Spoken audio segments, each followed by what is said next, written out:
स्वाध्याय इयत्ता 10वी विषय मराठी पाठ 6 वस्तू। प्रश्न पहिला, आकृत्या पूर्ण करा।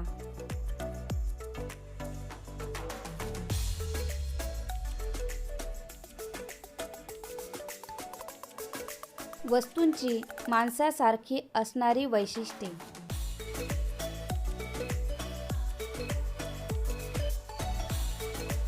सेवक असतात, स्वच्छता आवडते, माणसासारखे लाडावणे।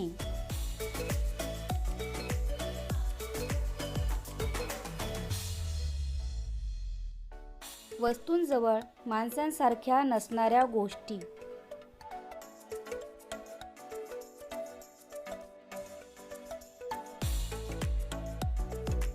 जीव, मन।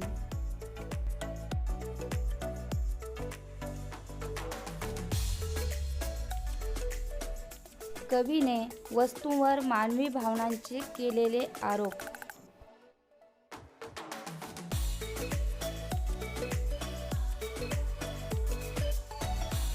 वस्तू सुखावतात, वस्तू सेवक असतात। लाड करून घेतात, वस्तू मरण पावतात।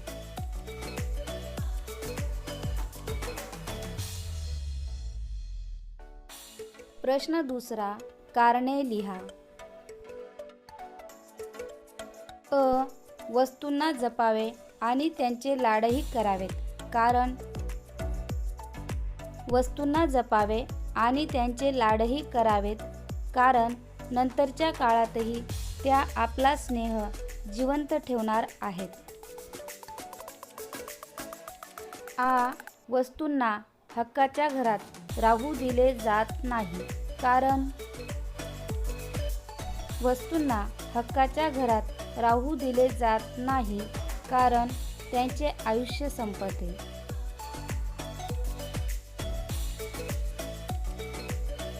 प्रश्न तिसरा, काव्य सौंदर्य।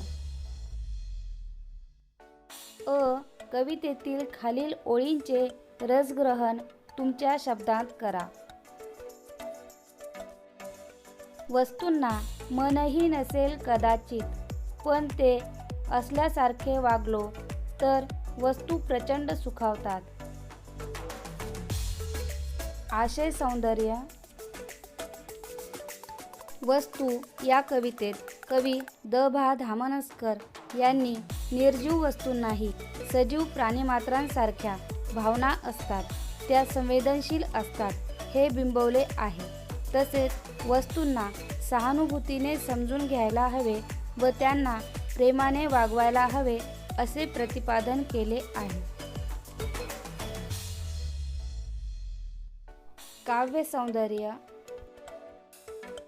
बहुतेक माणसे वस्तूंना निर्जीव समजतात व त्यांच्याशी निर्दयतेने वागतात, त्यांना कसेही हाताळतात। माणसांच्या या कठोर कृत्यावर भाष्य करताना वरील ओळीत कवी म्हणतात की कदाचित वस्तूंना जीव नसेलही आणि मनही नसेल, म्हणून त्यांना आपण कठोरपणे वागवावे का?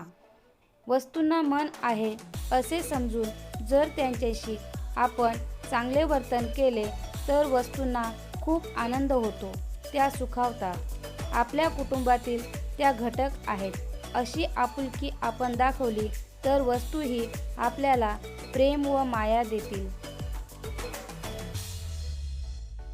भाषिक सौंदर्य।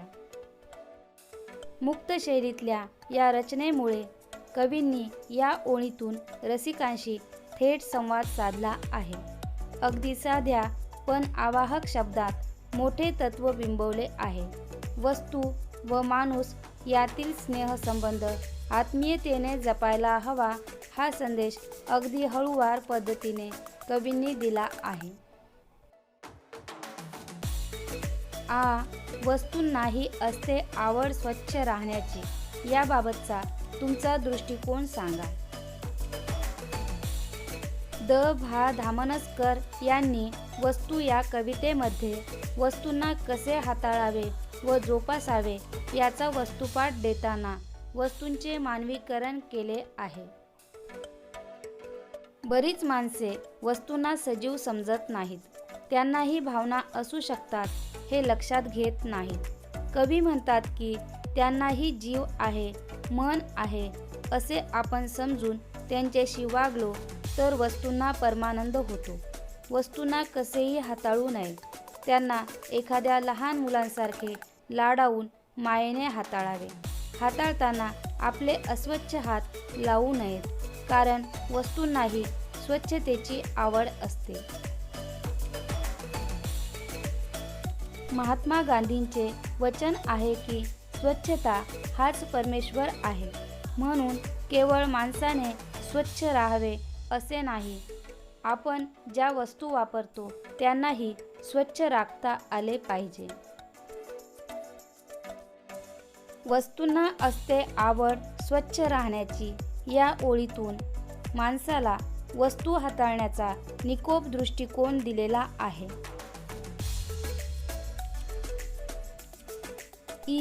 एखादी वस्तू बिघडल्यामुळे तुमची फजिती कशी झाली याचे वर्णन करा. पावसाळ्याचे दिवस होते. मी माझ्या स्कूटीने शाळेत जात होते. शाळा घरापासून बरीच दूर होती. पाऊस सुरू होता म्हणून मी रेनकोट घातला आणि गाडीवर बसून शाळेत जाण्यासाठी निघाले. आज शाळेत मराठी विषयाचा सराव पेपर होता. उशीर होऊ नये म्हणून मी पाऊस थांबण्याची वाट पाहिली नाही. पण हे काय, थोडे पुढे गेले की माझी गाडी अचानकच बंद पडली. बऱ्याच दिवसांपासून मी गाडीची सर्व्हिसिंग करण्यास टाळाटाळ केली होती. काही समस्या आलीच तर वेळेवर पाहू असं म्हणून एक दिवस टाळत गेले.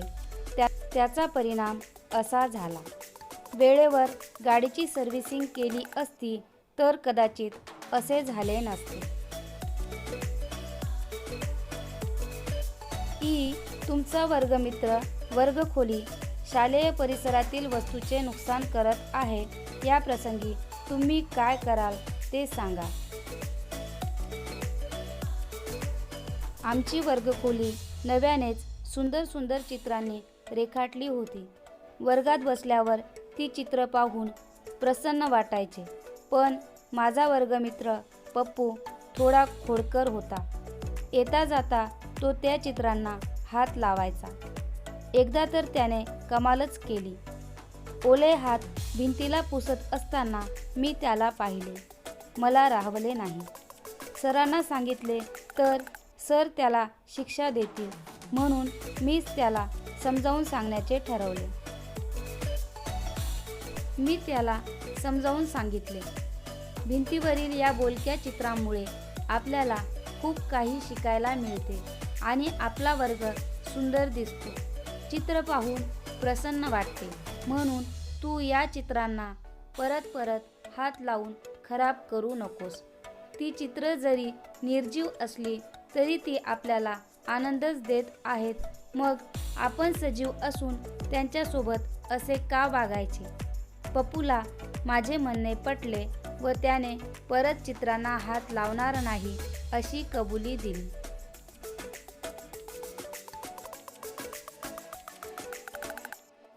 उपक्रम 1. तुमच्या घरातील आजी आजोबा पणजोबा यांच्या काळात असणाऱ्या वस्तूंची माहिती मिळवा. या विषयावर मी माझ्या आजी आजोबांसोबत चर्चा केली असता मला पुढील वस्तूंची माहिती मिळाली. 1. पाटा वरवंटा,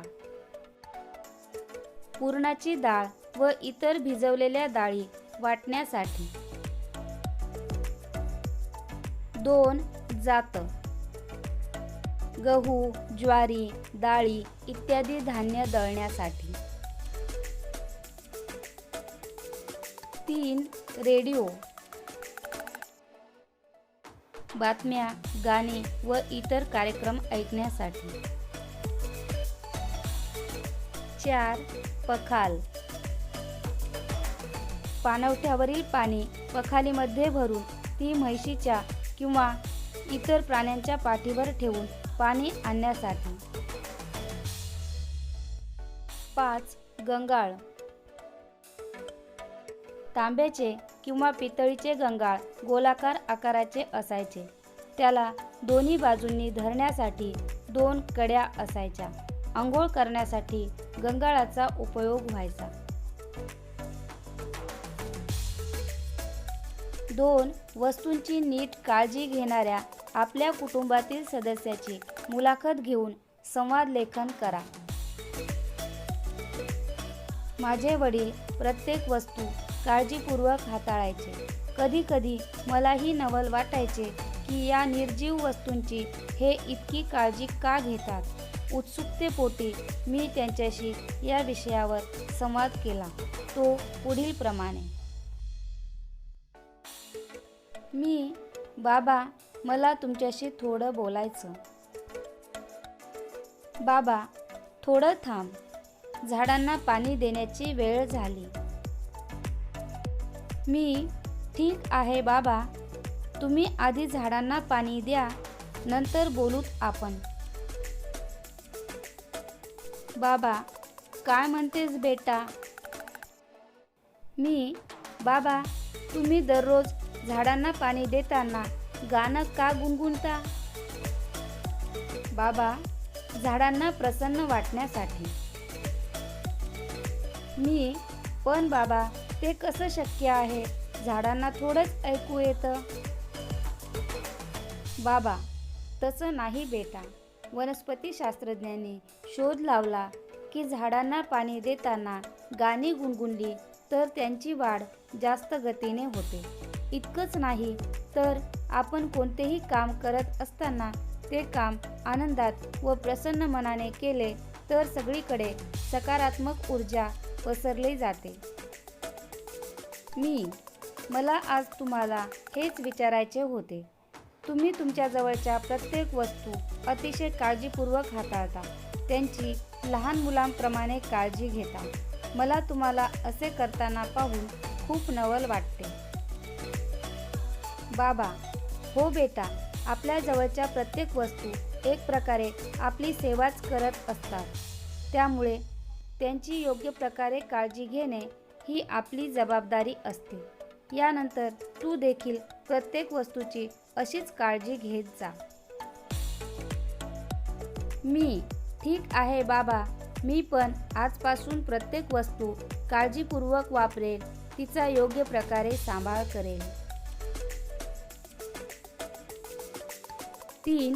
तुमच्या घरातील अडगळीत टाकलेली वस्तू किंवा विकायला काढलेली वस्तू जर तुमच्याशी बोलू लागली तर ती काय बोलेल याची कल्पना करून लिहा.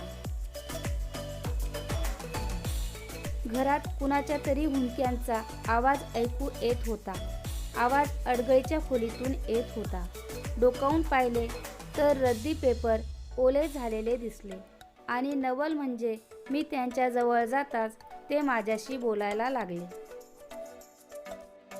रद्दी, वेळेसोबतच आमची किंमत पण कमी होते. ते कसे? रद्दी, तुमच्या घरी येतो त्या दिवशी तुम्ही आम्हाला जास्त पैसे देऊन विकत घेता. आम्हाला प्रेमाने हातात घेऊन आमच्यातील शब्दनशब्द वाचता. आम्हाला पाणी लागू नये, आम्ही खराब होऊ नये, फाटू नये म्हणून काळजी घेता. पण नंतर काही दिवसांनी आमचीच कवडीमोल किमतीने विक्री करता.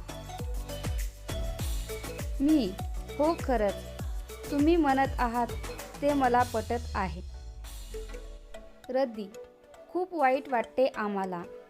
आम्ही साधा कागद असतो, नंतर आमचा पेपर होतो, छापखान्यात आमचा दुसरा जन्म होतो. तेव्हा आम्ही खूप आनंदी असतो. आम्हाला तेव्हा मान असतो. सगळेजण आमची काळजी घेतात. पण नंतर आम्हाला रद्दीच्या रूपात विकले जाते.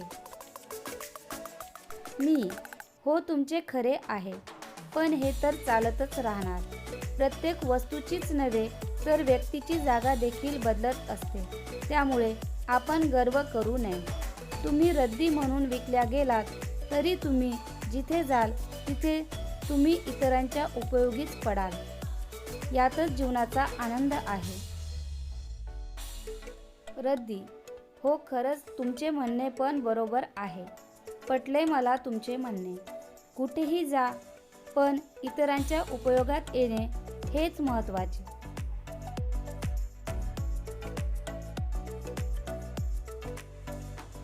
कंदील व विजेरी यांच्यातील संवादाची कल्पना करून संवाद लेखन करा. कंदील: काय ग विजेरी, काय करत आहेस?